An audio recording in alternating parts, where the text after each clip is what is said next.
الحمد لله والصلاة والسلام على رسول الله اما بعد. د تسبیح فضیلت د الله سبحانه و تعالی پاکي بیانول د دې فضایل په احادیثو کې ډیر راغلي دي.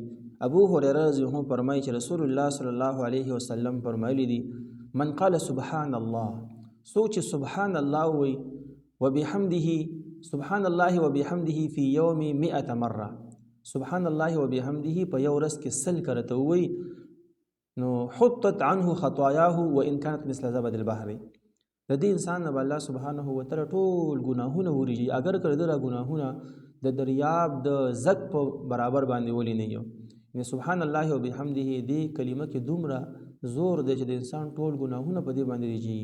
دا د سحر او د ماښام په اذکارو کې سلسل کرته ویل د پکار دي. دا شان دی بل حدیث کې راځي مصعب بن سعد فرمایي چې ماته زما پلار سعد رضی الله عنه دا حدیث بیان کړی دی او فرمایي چې كنا عند رسول الله صلی الله علیه وسلم موږ د نبی صلی الله علیه وسلم سره فقال چې نبی علیه السلام فرمایل چې ایا عجز احدکم ایا عجز کیږي یو تن پتا سو کې ان یکسب کل یوم 1000 حسنه چې وګټي هر ورځ زر نیکه. نو فسأله سائل من جلسائه یو سائل تپوس کون کې تپوس کو د هغه مجلس والو نه چې کیف یکسب احدنا 1000 حسنه. اے د الله رسوله یو تن په مونږ کې زر نیکه په یو ورځ کې څنګه ګټي.